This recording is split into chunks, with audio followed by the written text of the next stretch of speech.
Good afternoon and welcome to Grand Canyon National Park. My name is Sam Langner and I'm the Community Relations Manager for Xanterra's Arizona-based properties. We have a real treat for you today. This is Xanterra's first ever Facebook Live event. During this tour, we'll be touring the historic village, checking out Xanterra's offerings such as our hotels, restaurants, and food and beverage establishments, and learning and enjoying the views of the Grand Canyon itself. Let's get started. Before I begin, I should note that this is the first of a quarterly series that Xanterra plans to do, exploring all of our different properties across the country. But why not start with the grandest, the Grand Canyon? So the Grand Canyon brings in millions of visitors a year for one simple reason. It is epic in scale. It's about 300 miles long, 10 miles wide as the crow flies from the other end over there, and about a vertical mile in depth. So it's no surprise that the canyon brings photographers and hikers, and importantly, it brings in scientists and geologists that study the history of the Earth by looking at the different rock layers that are available for all to see so graphically here at the canyon. The canyon was formed based on good old-fashioned erosion. The Colorado River carved through this region millions of years ago, and along the way has exposed all of these rock layers, the lowest of which are over 1 billion years old. So as I mentioned, we're standing here in the historic village. Right now we're standing next to the El Tovar Hotel. Built in 1905 by the Santa Fe Railway and designed by architect Charles Whittlesey, the El Tovar is the crown jewel of the South Rim, both in terms of food and beverage offerings and lodging opportunities. As you can see, the style was designed after a chalet of the time, and so it is indeed an elegant structure nestled into the South Rim. We're going to make our way now over to one of the other very distinctive structures here at the South Rim, which is the Hopi House. The Hopi House was also built in 1905, was designed by significant architect Mary Coulter. Mary Coulter was also commissioned by the Santa Fe Railway to help develop this iconic South Rim Village community. So the Hopi House was styled after that of the traditional Hopi Pueblo structures, tribal Pueblo structures from days past. And as you can see, both inside and out, it really does pay tribute well. It's a beautiful structure and serves as one of our premier retail establishments where we have Native American goods, pottery, jewelry, and rugs. And if you're lucky and you're here at the right time of year, Native American performers and artists will actually demo their culture here in front of the Hopi House. We're now going to make our way down the hill a little bit and see more of the South Rim community. And I often refer to the South Rim as a community because in many ways it is a self-sustaining community and village. At any given time, there's about 2,500 employees, up to 3,000 that operate this special place.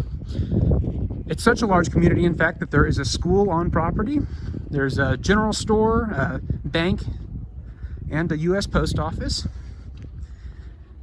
And that population is split between National Park Service and the concessionaires that operate the South Rim.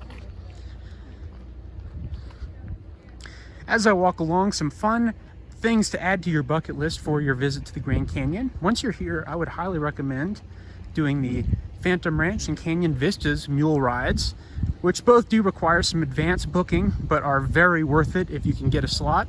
It's a great way to get your hands on the canyon and really explore just the scale and vastness of this space while learning a little bit and going for a memorable ride on a mule.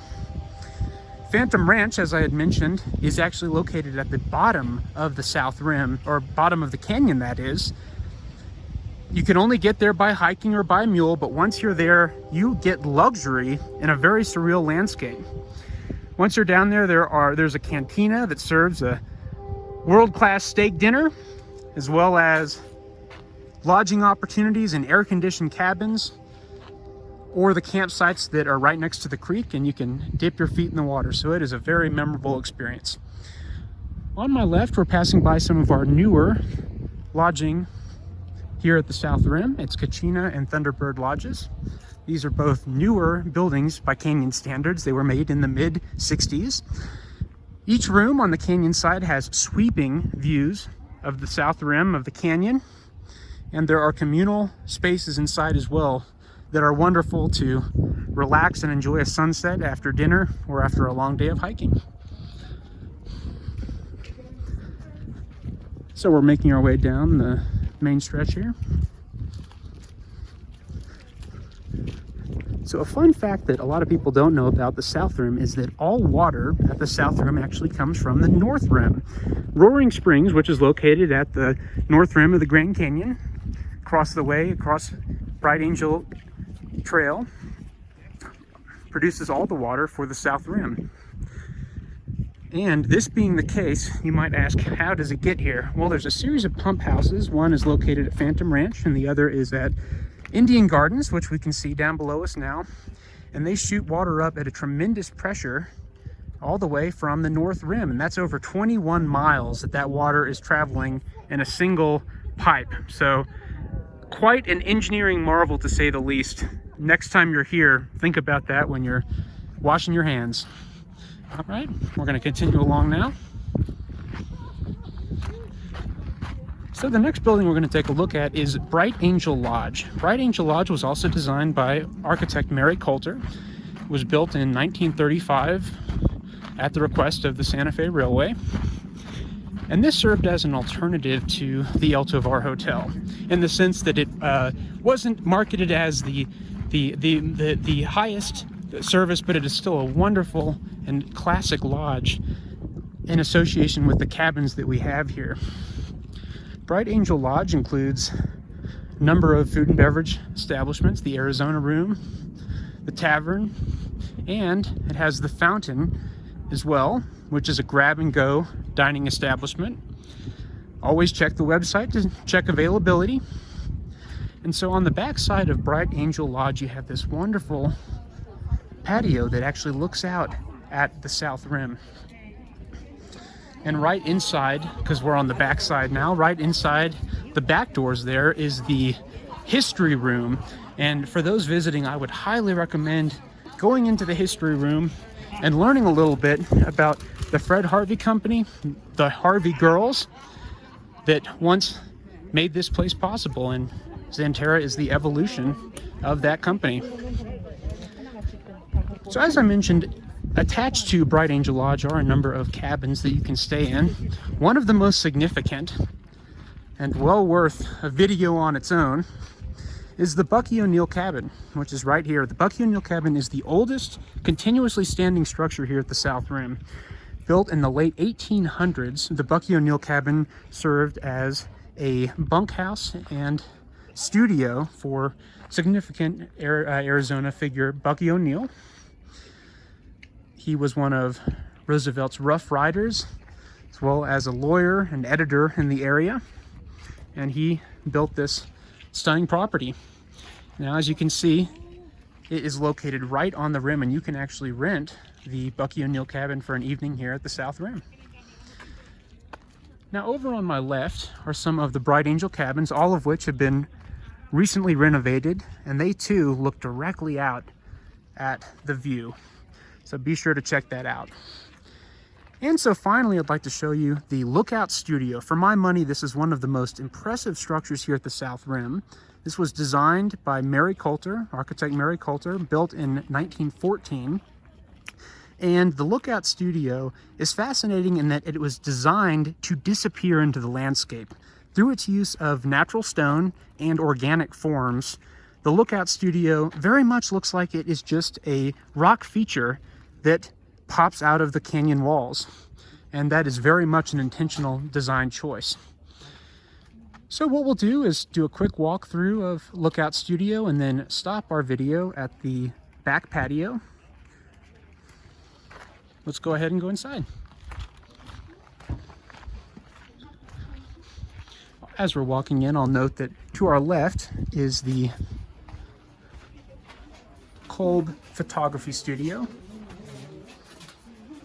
which is currently an art studio. So we're now going to make our way out to the back patio. Yeah. Ooh, that's a good one.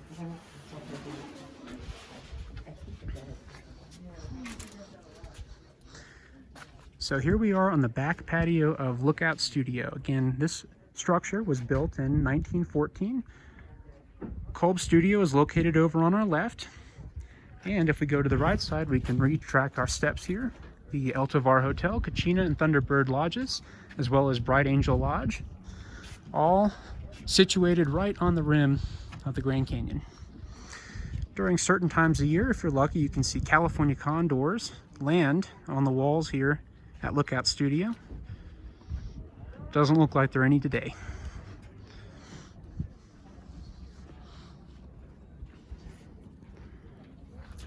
Well, on behalf of Xanterra Travel Collection, thank you so much for joining us on this quick Facebook Live tour of Grand Canyon South Rim. If you have any questions or you'd like to book your stay here at the South Rim, visit www.grandcanyonlodges.com.